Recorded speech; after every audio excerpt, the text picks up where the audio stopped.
الحمدللہ وحدہ والصلاة والسلام علی من لا نبی بعدہ اما بعد فاعوذ باللہ من الشیطان الرجیم بسم اللہ الرحمن الرحیم هو الذی خلقکم فمنکم کافر ومنکم مؤمن اللہم صلی علی محمد وعلی آل محمد کما صلیت علی ابراہیم وعلی آل ابراہیم انک حمید مجید اللہم بارک علی محمد وعلی آل محمد کما بارکت علی ابراہیم وعلی آل ابراہیم انک حمید مجید۔ اللہ رب العزت کی نعمتوں میں سے ایک بہت بڑی نعمت آزاد خود مختار اسلامی جمہوریہ پاکستان ہے۔ میں آج کی نشست میں پاکستان کے قیام کے حوالے سے، اس کے تصور کے حوالے سے چند تاریخی اور حقیقی شہادتیں پیش کروں گا، جس سے یہ بات کھل کر سامنے آ جائے گی کہ پاکستان کے تصور میں، پاکستان کے قیام میں، پاکستان کے لیے دی جانے والی قربانیوں میں اور پاکستان کے استحکام، سالمیت اور خود مختاریت میں سب سے زیادہ کردار، بلکہ یوں کہیے کہ قائدانہ کردار علماء حق، علماء دیوبند کا ہے۔ میں آپ کے سامنے چند تاریخی شہادتیں رکھنا چاہتا ہوں تاکہ یہ بات سب پر کھل جائے، واضح ہو جائے کہ پاکستان کے محرکات میں سب سے زیادہ کردار کس طبقے کا ہے۔ جون 1928 کو مولانا عبدالماجد دریابادی رحمہ اللہ کی حکیم الامت مولانا اشرف علی تھانوی رحمۃ اللہ علیہ سے ملاقات ہوئی۔ حضرت حکیم الامت مولانا اشرف علی تھانوی رحمۃ اللہ علیہ فرمانے لگے، جی یوں چاہتا ہے کہ ایک خطہ پر خالص اسلامی حکومت ہو، سارے قوانین و تعزیرات وغیرہ کا اجرا احکام شریعت کے مطابق ہو، بیت المال کا نظام قائم ہو، نظام زکوٰۃ رائج ہو، شرعی عدالتیں قائم ہوں۔ مسلمانوں کو اس کے لیے کوشش کرنی چاہیے، دوسری قوموں کے ساتھ مل کر یہ نتائج کہاں حاصل ہو سکتے ہیں۔ حوالہ بھی ساتھ ساتھ میں اس لیے ذکر کروں گا تاکہ بات برائے بات نہ ہو، بلکہ اگر کوئی بندہ کتابوں میں، تاریخ میں ان باتوں کو تلاش کرنا چاہے تو ان کے لیے آسانی ہو۔ تعمیر پاکستان، منشی عبد الرحمن، صفحہ 35، یہ ان کی کتاب ہے جس میں انہوں نے حضرت حکیم الامت مولانا اشرف علی تھانوی رحمۃ اللہ علیہ کے حوالے سے یہ بات نقل کی ہے کہ سب سے پہلے دو قومی نظریہ جو حصول پاکستان کی بنیاد بنی تھی، یہ سب سے پہلے حکیم الامت مولانا اشرف علی تھانوی رحمۃ اللہ علیہ نے پیش کیا تھا۔ حضرت حکیم الامت رحمہ اللہ کے سوانے پر لکھی جانے والی کتابوں میں مولانا عبدالماجد دریابادی نے حضرت رحمہ اللہ کی سوانح حیات لکھی، حضرت مولانا اشرف علی تھانوی رحمۃ اللہ علیہ کی سوانح حیات، جس کا نام رکھا حکیم الامت۔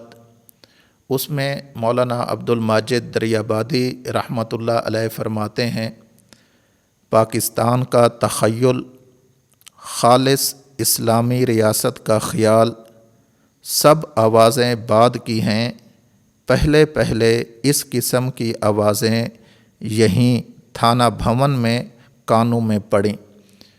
اس سے معلوم ہوا کہ تصور پاکستان سب سے پہلے حکیم الامت مولانا اشرف علی تھانوی رحمۃ اللہ علیہ نے پیش کیا۔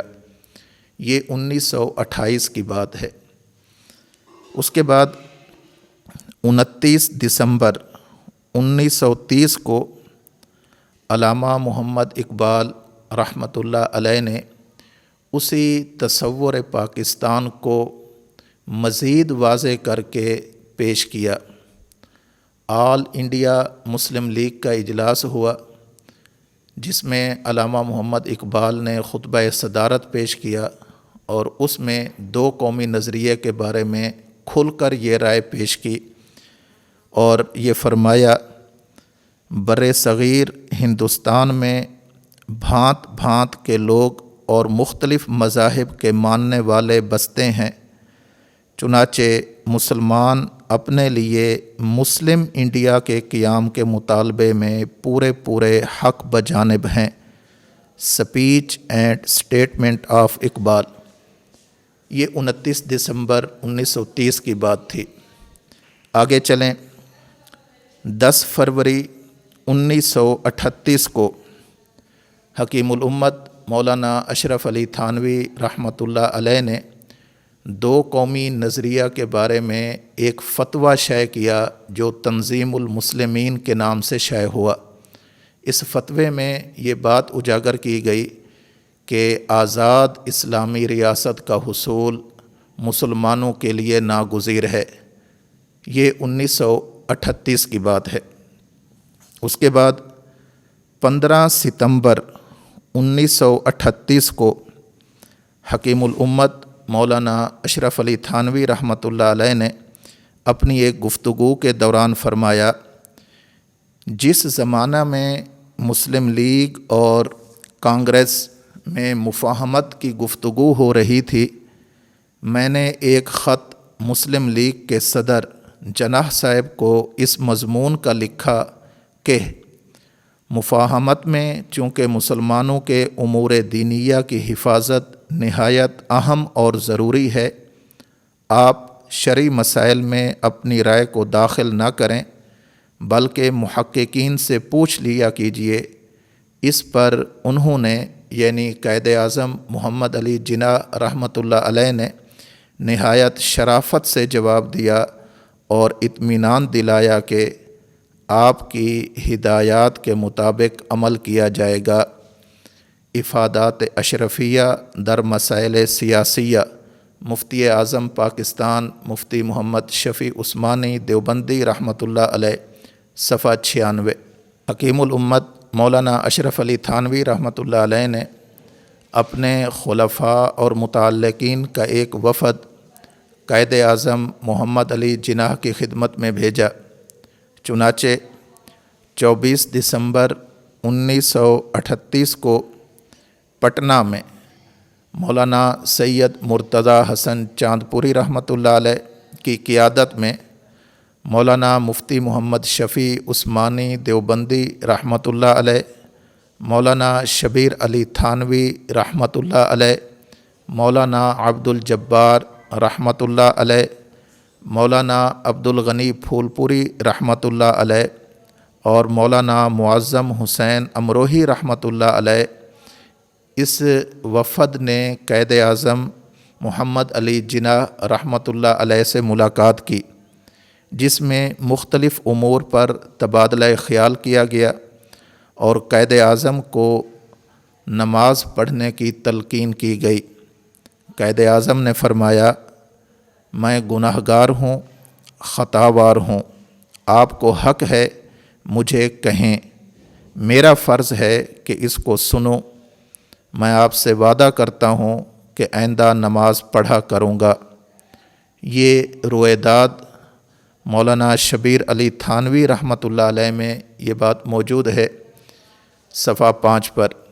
حکیم الامت مولانا اشرف علی تھانوی رحمۃ اللہ علیہ کی طرف سے بھیجا ہوا دوسرا وفد 12 فروری 1939 کو مولانا ظفر احمد عثمانی رحمۃ اللہ علیہ کی قیادت میں دہلی پہنچا۔ اس وفد میں مفتی اعظم پاکستان مفتی محمد شفیع عثمانی دیوبندی رحمۃ اللہ علیہ، مولانا شبیر علی تھانوی رحمۃ اللہ علیہ اور دیگر لوگ شامل تھے۔ وفد نے نہایت افہام و تفہیم کے ماحول میں قائد اعظم محمد علی جناح پر یہ بات روز روشن کی طرح واضح کر دی کہ اسلام میں سیاست مذہب سے الگ نہیں بلکہ مذہب کے تابع ہے۔ اس موقع پر قائد اعظم محمد علی جناح رحمۃ اللہ علیہ نے فرمایا، دنیا کے کسی مذہب میں سیاست مذہب سے الگ ہو یا نہ ہو، میری سمجھ میں اب خوب آ گیا ہے کہ اسلام میں سیاست مذہب سے الگ نہیں بلکہ مذہب کے تابع ہے۔ رویداد از مولانا شبیر علی تھانوی صفحہ 7۔ اس کے بعد 23 مارچ 1940 کو قرارداد پاکستان پیش کی گئی۔ مسلمانان بر صغیر نے دو قومی نظریہ کی بنیاد پر الگ آزاد ریاست کا مطالبہ کیا، جسے اگلے ہی روز یعنی 24 مارچ 1940 کو منظور کر لیا گیا۔ اس میں متفقہ طور پر یہ بات سامنے لائی گئی کہ مسلمانان بر صغیر کی اسلامی تہذیب اور نظریاتی اقدار کا تحفظ ہر حال میں ضروری ہے۔ اس میں یہ بات بھی خوب اچھی طرح واضح کر کے پیش کی گئی کہ ہندو اور مسلمان دو الگ قومیں ہیں جو ایک ساتھ نہیں رہ سکتیں۔ ان کا مذہب، عقیدہ اور رسم و رواج سب مسلمانوں سے الگ ہیں۔ وہ ایک الگ وطن چاہتے ہیں جہاں وہ کھل کے آزادی کے ساتھ سانس لے سکیں اور اللہ اور اس کے رسول صلی اللہ علیہ وسلم کے بتائے ہوئے طریقوں پر عمل کر کے زندگی گزار سکیں۔ 1945 میں قائد اعظم محمد علی جناح رحمۃ اللہ علیہ کے حکم پر مفتی اعظم پاکستان مفتی محمد شفیع عثمانی رحمۃ اللہ علیہ کا دیا گیا وہ تاریخی فتویٰ، جس میں دو قومی نظریہ کے بارے میں قرآن و سنت کے دلائل سے یہ بات واضح کی گئی تھی کہ اہل اسلام کے لیے الگ آزاد اسلامی ریاست کا ہونا ناگزیر ہے۔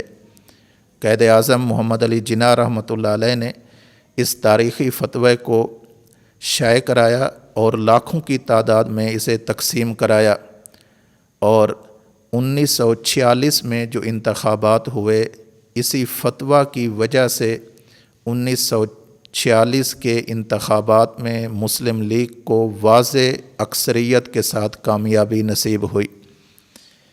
26 دسمبر 1945 دارالعلوم دیوبند کے ایک عظیم الشان جلسے سے خطاب کرتے ہوئے علامہ شبیر احمد عثمانی رحمۃ اللہ علیہ نے فرمایا، ایک عرصے سے عافیت نشین تھا اور میری طویل علالت اور خرابی صحت کا اقتضا بھی یہی تھا، لیکن آج ملت اسلامیہ ایسی جدوجہد سے دوچار ہے اور اس کے نتائج و عواقب اس قدر اہم ہیں کہ وہ مجھے اس بیماری کی حالت میں بھی سیاست میں کھینچ لائے۔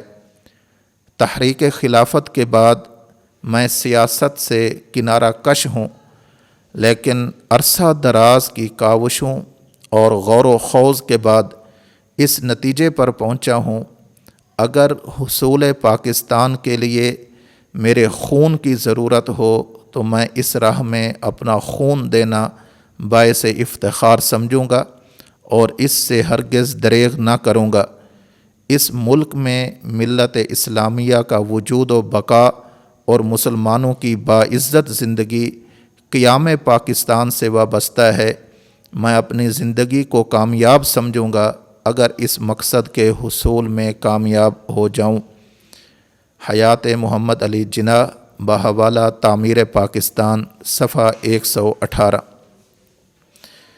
30 دسمبر 1945 کو میرٹھ مسلم لیگ کے خطبہ صدارت میں علامہ شبیر احمد عثمانی رحمۃ اللہ علیہ نے فرمایا، مدت دراز تک اس شش و پنج میں رہا اور یہی وجہ ہے خاصی تاخیر سے میں نے مسلم لیگ کی حمایت میں قلم اٹھایا۔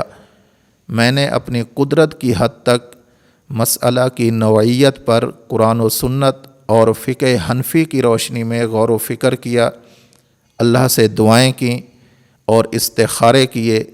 بالآخر ایک چیز میرے اطمینان اور شرح صدر کا سبب بنی۔ حضرت امام محمد بن حسن شیبانی، یہ حضرت امام اعظم امام ابو حنیفہ رحمۃ اللہ علیہ کے شاگرد ہیں، حضرت امام محمد بن حسن شیبانی رحمہ اللہ کی ایک تصریح ہے جو ان کی کتاب السیر الکبیر میں موجود ہے، خطبات عثمانی صفحہ 174۔ یہ جب پاکستان کے حصول کے لیے جدوجہد ہو رہی تھی، ساری پلاننگ ہو رہی تھی، قربانیوں کی ایک لازوال تاریخ مرتب ہو رہی تھی، اس موقع پر بانیان پاکستان کے ذہن میں پاکستان کا تصور کیا تھا، اس کی ایک جھلک بانی پاکستان قائد اعظم محمد علی جناح رحمۃ اللہ علیہ کے اس بیان سے بھی ہوتی ہے۔ 26 نومبر 1946 کو سید بدر الدین احمد کو اپنی قیام گاہ پر قائد اعظم محمد علی جناح رحمۃ اللہ علیہ نے ایک تفصیلی انٹرویو دیا، جس میں قائد اعظم محمد علی جناح رحمۃ اللہ علیہ نے برملا کہا، دنیا کی تمام مشکلات کا حل اسلامی حکومت کے قیام میں ہے۔ اسی قیام کی خاطر میں لندن کی پرسکون زندگی کو رد کر کے عظیم مفکر علامہ محمد اقبال کے اصرار پر واپس آ گیا۔ انشاءاللہ پاکستان کے نظام حکومت کی بنیاد لا الہ الا اللہ ہی ہوگی، اور اس پر ایسی فلاحی اور مثالی سٹیٹ قائم ہوگی کہ دنیا اس کی تقلید پر مجبور ہو جائے گی۔ کتاب کا نام تصور پاکستان، بین الاقوامی اسلامی یونیورسٹی اسلام آباد سے شائع ہو چکی ہے۔ 3 جون 1947 کو تقسیم ہند کے منصوبے میں صوبہ سرحد اور سلہٹ میں ریفرنڈم اور عوام کی مرضی معلوم کرنے کے لیے کہا گیا۔ اس تناظر میں قائد اعظم محمد علی جناح رحمۃ اللہ علیہ بہت متفکر تھے کہ یہ علاقے ہمیں کس طرح مل سکتے ہیں۔ چنانچہ حضرت حکیم الامت مولانا اشرف علی تھانوی رحمۃ اللہ علیہ کے متعلقین میں سے مولانا ظفر احمد عثمانی رحمۃ اللہ علیہ لکھتے ہیں، قائد اعظم نے از خود فرمایا کہ مولانا مجھے تو اس وقت بڑا فکر سلہٹ اور فرنٹیئر کے ریفرنڈم کا ہے۔ اگر پاکستان اس ریفرنڈم میں ناکام رہا تو بہت بڑا نقصان ہوگا۔ ہم نے کہا کہ کیا آپ چاہتے ہیں کہ اس ریفرنڈم میں پاکستان کامیاب ہو جائے؟ اس پر قائد اعظم محمد علی جناح رحمۃ اللہ علیہ آپ دیدہ ہو گئے اور فرمایا، سرحد پاکستان کی ریڑھ کی ہڈی ہے، اور سلہٹ کا علاقہ بھی مشرقی پاکستان کے لیے ایسا ہی ہے۔ میں دل سے چاہتا ہوں کہ پاکستان اس ریفرنڈم میں کامیاب ہو۔ مولانا ظفر احمد عثمانی رحمۃ اللہ علیہ فرماتے ہیں، ہم نے کہا ہم آپ کو اطمینان دلاتے ہیں، انشاءاللہ پاکستان اس میں کامیاب ہوگا، بشرطے کہ آپ اعلان کر دیں پاکستان میں اسلامی نظام جاری ہوگا اور اس کا دستور اسلامی ہوگا، کیونکہ فرنٹیئر اور بنگال کا مسلمان سیاسی مصالح کو نہیں جانتا، وہ صرف اسلام کو جانتا ہے اور اسی کے نام پر ووٹ دے سکتا ہے۔ قائد اعظم کہنے لگے، مولانا میں تو اس کا بارہا اعلان کر چکا ہوں، اور جب پاکستان میں مسلمانوں کی اکثریت ہوگی تو وہاں اسلامی دستور کے سوا اور کون سا دستور ہو سکتا ہے؟ جو میں نے پہلے بارہا کہا ہے وہ میں آج بھی کہتا ہوں کہ پاکستان کا نظام حیات اسلامی ہوگا اور اس کا دستور کتاب و سنت کے موافق ہوگا۔ علامہ ظفر احمد عثمانی رحمۃ اللہ علیہ کہتے ہیں، اس پر میں نے قائد اعظم محمد علی جناح سے کہا، میں انشاءاللہ سلہٹ کا محاذ سنبھال لوں گا، اور حضرت مولانا شبیر احمد صاحب عثمانی نے فرنٹیئر کا محاذ کا وعدہ کیا۔ اس پر قائد اعظم کا چہرہ خوشی سے چمک اٹھا اور کھڑے ہو کر ہم سے مصافحہ کرتے ہوئے کہا، خدا آپ کو اور آپ کے ذریعے پاکستان کو کامیاب کرے۔ حوالہ رویداد میں موجود ہے بحوالہ تعمیر پاکستان صفحہ 129۔ 11 جون 1947 کو علامہ شبیر احمد عثمانی، مولانا ظفر احمد عثمانی اور مفتی محمد شفیع عثمانی رحمہم اللہ قائد اعظم کو پاکستان کی جنگ جیتنے کی مبارکباد دینے کے لیے ان کے مکان پر تشریف لے گئے۔ پاکستان اصولی طور پر جنگ جیت چکا تھا، صرف اعلان باقی تھا۔ جو ہی یہ حضرات قائد اعظم کے کمرے میں داخل ہوئے، قائد اعظم نے کھڑے ہو کر ان کا خیر مقدم کیا، مصافحہ کے بعد اپنے پاس بٹھایا۔ علامہ شبیر احمد عثمانی رحمۃ اللہ علیہ نے قائد اعظم محمد علی جناح رحمۃ اللہ علیہ کو حصول پاکستان پر مبارکباد پیش کی تو قائد اعظم نے برملا کہا، اعتراف کرتے ہوئے فرمایا، مولانا یہ مبارکباد آپ کو ہے، آپ کی ہی کوششوں سے یہ کامیابی ہوئی ہے۔ حوالہ تعمیر پاکستان صفحہ 127۔ اور پھر وہ وقت آ گیا کہ جس وقت کی انتظار تھی، جس وقت کے لیے لاکھوں لوگوں نے قربانیاں دیں، جس وقت کے لیے کئی سہاگ لٹ گئے، جس وقت کے لیے کئی بچے یتیم ہو گئے، کئی عورتیں بیوہ ہو گئیں، کئی گھر اجڑ گئے، بستیاں جل گئیں، وہ وقت آ گیا، یعنی 27 رمضان المبارک 14 اگست 1947 جمعۃ المبارک کا دن پاکستان کے حصول پر شکرانے کے طور پر اللہ کے حضور خوشی منائی گئی، تو ملک کی سب سے بڑی مقتدر ہستی یعنی قائد اعظم محمد علی جناح گورنر جنرل پاکستان نے علماء ربانی کی تاریخی خدمات کے اعتراف کے طور پر پاکستان کے پرچم کشائی کا اعزاز علامہ شبیر احمد عثمانی اور مولانا ظفر احمد عثمانی کو بخشا۔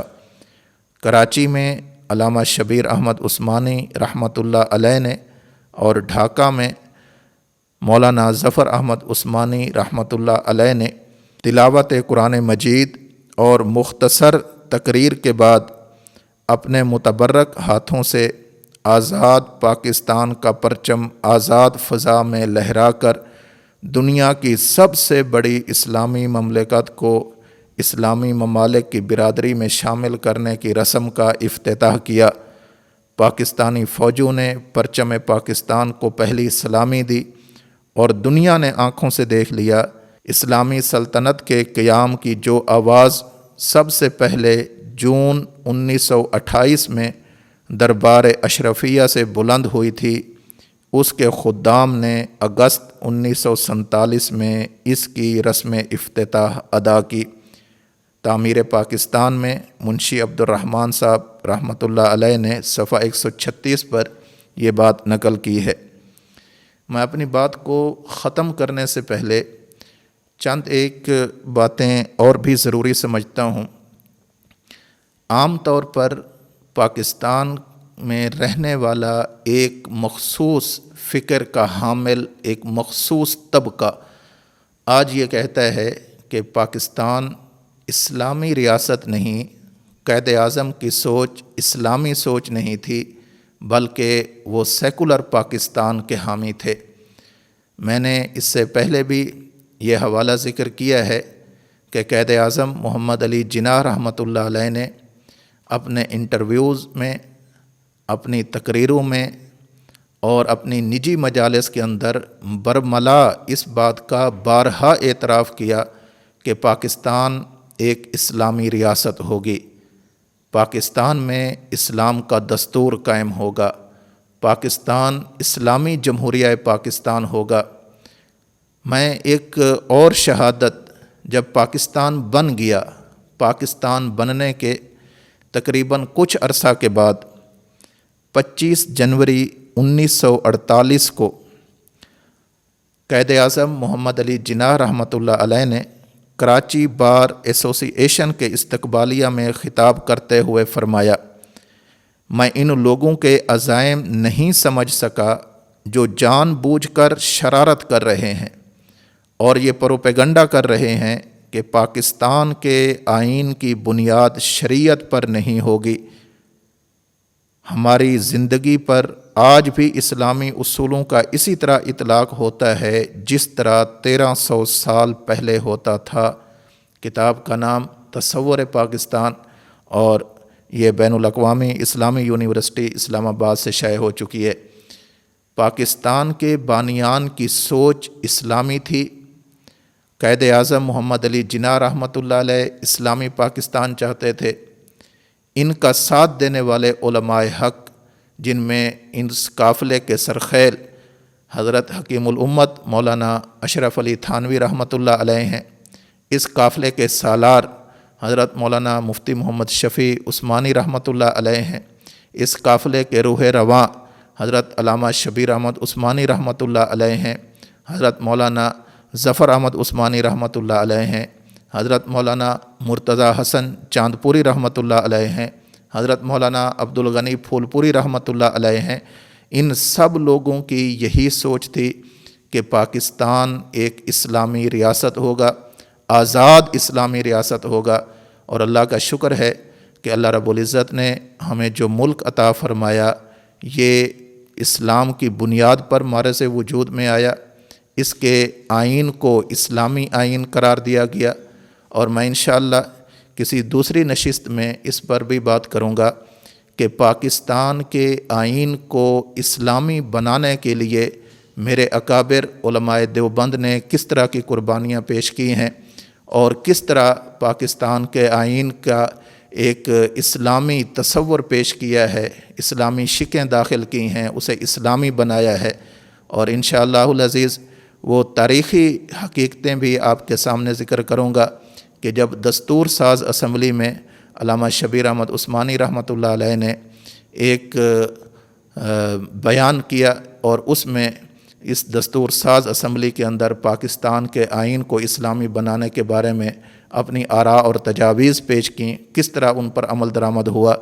میں سر دست اتنی بات کہنا چاہتا ہوں کہ بانیان پاکستان کے ساتھ علماء حق، علماء دیوبند کا شروع دن سے تعلق رہا۔ علامہ اقبال، قائد اعظم محمد علی جناح اور جو مسلم لیگ کی قیادت تھی، ان کا ساتھ دینے والے اکابر علماء دیوبند تھے۔ پاکستان بنانے کے اندر بھی اکابر علماء دیوبند کا کردار شامل ہے۔ پاکستان کے قیام کے لیے قربانیوں میں بھی اکابر علماء دیوبند کا قائدانہ کردار ہے، اور پاکستان بن جانے کے بعد پاکستان کے استحکام، اس کی سالمیت، اس کی خود مختاری، اس کے نظریاتی تشخص اور اس کے سرحداتی تحفظ کے لیے بھی علماء دیوبند کا ایک بہت بڑا قائدانہ کردار موجود ہے۔ مجھے یہ بات کہتے ہوئے بہت عجیب سا محسوس ہو رہا ہے کہ پاکستان میں رہنے والے کچھ لوگ ایسے ہیں کہ جو آج ان محسنین پاکستان العلماء دیوبند کے بارے میں ایک غلط ذہن رکھتے ہیں، اور علماء دیوبند کے بارے میں یہ کہتے ہیں کہ یہ لوگ پاکستان کے مخالف تھے۔ حاشا وکلہ، ایسی بات نہیں۔ پاکستان کے حصول سے لے کر، بلکہ اس سے پہلے پاکستان کے تصور سے لے کر پاکستان کے حصول تک، پاکستان کے قیام تک، پاکستان کے استحکام تک، شروع سے لے کر آج دن تک، اور انشاءاللہ جب تک یہ پاکستان ہے، علماء دیوبند کے روحانی فرزند اس پاکستان کا ہر حوالے سے تحفظ بھی کریں گے۔ پہلے بھی اس کے لیے قربانیاں پیش کی ہیں، آج بھی اگر ضرورت پڑی ہماری جانیں تک حاضر ہیں، ہم اپنے وطن عزیز پاکستان کی حفاظت کے لیے اپنی جان بھی پیش کریں گے۔ اور اس موقع پر میں یہ بات کہنا ضروری سمجھتا ہوں کہ ہمیں ہمارے شیخ نے، ہمارے مربی نے ہمیں یہ سبق دیا ہے، حضرت استاد محترم متکلم اسلام مولانا محمد الیاس گھمن حفظہ اللہ تعالیٰ نے، کہ پاکستان ہم نے بنایا تھا، پاکستان ہم بچائیں گے، بنانے میں ہمارا خون لگ گیا تھا، اللہ نے وہ قبول کر لیا۔ بچانے میں اگر ہمارا خون لگ جائے گا ہم یہ بھی دینے سے دریغ نہیں کریں گے، اور اسے بھی ہم اللہ کے راہ میں قبول ہونے کے لیے اپنے لیے سعادت سمجھیں گے۔ پاکستان بنایا بھی اکابر علماء دیوبند نے تھا، اور اس کو بچانا بھی اکابر علماء دیوبند کے روحانی فرزندوں نے ہے۔ میں باقی کسی مسلک کی بات نہیں کرتا، میں تفریق کی بات نہیں کرتا۔ بانی پاکستان قائد اعظم محمد علی جناح رحمۃ اللہ علیہ علماء کے کس قدر قدردان تھے، میں اس پر صرف ایک دو حوالہ پیش کر کے اپنی بات کو ختم کرتا ہوں۔ اور علماء میں بھی علماء حق علماء دیوبند سے کس قدر متاثر تھے، ان کے کس قدر قدردان تھے۔ قائد اعظم محمد علی جناح رحمۃ اللہ علیہ فرماتے ہیں، مسلم لیگ کے ساتھ ایک بہت بڑا عالم ہے جس کا علم و تقدس اگر ایک پلڑے میں رکھا جائے اور دوسرے میں تمام علماء کا علم و تقدس رکھا جائے تو اس کا پلڑا بھاری ہوگا، اور وہ حکیم الامت مولانا اشرف علی تھانوی ہیں جو ایک چھوٹے سے قصبہ میں رہتے ہیں۔ مسلم لیگ کو ان کی حمایت کافی ہے، اور کوئی موافقت کرے یا نہ کرے ہمیں پرواہ نہیں۔ حوالہ رویداد میں مولانا شبیر علی تھانوی رحمۃ اللہ علیہ نے لکھ دیا ہے۔ حضرت تھانوی رحمۃ اللہ علیہ کی وفات کے کچھ عرصہ بعد مجلس دعوت الحق بمبئی کے 5 ممبران خانقاہ تھانہ بھون تعزیت کی غرض سے تشریف لائے۔ وہ بتاتے ہیں کہ ہم لوگ کچھ تبلیغ کے سلسلہ میں قائد اعظم صاحب کے پاس گئے تھے۔ دوران گفتگو قائد اعظم نے بڑے جوش سے فرمایا، اس قریب زمانہ میں ہندوستان میں سب سے بڑا عالم کون گزرا ہے؟ ہمارے ذہن میں حضرت تھانوی رحمۃ اللہ علیہ تھے، مگر ہم نے سوچا کہ نامعلوم قائد اعظم کے ذہن میں کون ہے، اس لیے ہم نے قائد اعظم ہی سے دریافت کیا کہ آپ ہی بتائیے۔ اس پر قائد اعظم اٹھ کر دوسرے کمرے میں گئے اور ایک فائل لا کر کھول کر دکھایا کہ آپ لوگ پہچانتے ہیں یہ تحریر کس کی ہے؟ ہم سب نے حضرت تھانوی رحمۃ اللہ علیہ کی تحریر پہچان کر کہا، یہ تحریر تو حضرت مولانا اشرف علی تھانوی رحمہ اللہ کی ہے۔ اس پر قائد اعظم نے بڑے جوش سے کہا، ہاں، اور یہی شخص اس زمانے کا سب سے بڑا عالم گزرا ہے، اور بہت سے کلمات حضرت کی تعریف میں کہے۔ تعمیر پاکستان میں منشی عبد الرحمن صاحب رحمۃ اللہ علیہ نے یہ بات بھی تاریخ کے صفحات پر درج کر دی ہے۔ آخر میں یہ گزارش کروں گا کہ پاکستان شب قدر میں حاصل ہوا ہے، 27 رمضان المبارک کو حاصل ہوا ہے۔ رمضان جیسے بابرکت مہینے میں آخری عشرے میں تاک راتوں میں حاصل ہوا ہے۔ اللہ ہمیں اس کی قدر کرنے کی توفیق نصیب فرمائے۔ اللہ ہمیں اس کے نظریاتی سرحدوں پر پہرا دینے کی توفیق نصیب فرمائے۔ اللہ ہمیں اس کی جغرافیائی سرحدوں کی رکھوالی کرنے کی توفیق نصیب فرمائے۔ اللہ رب العزت وطن کے دفاع کی، وطن کے استحکام کی اور وطن کے لیے ہر طرح کی قربانی کی اللہ ہمیں توفیق نصیب فرمائے، اور اس وطن کو عالم اسلام میں ایک نمایاں مقام عطا فرمائے۔ وآخر دعوانا ان الحمد للہ رب العالمین۔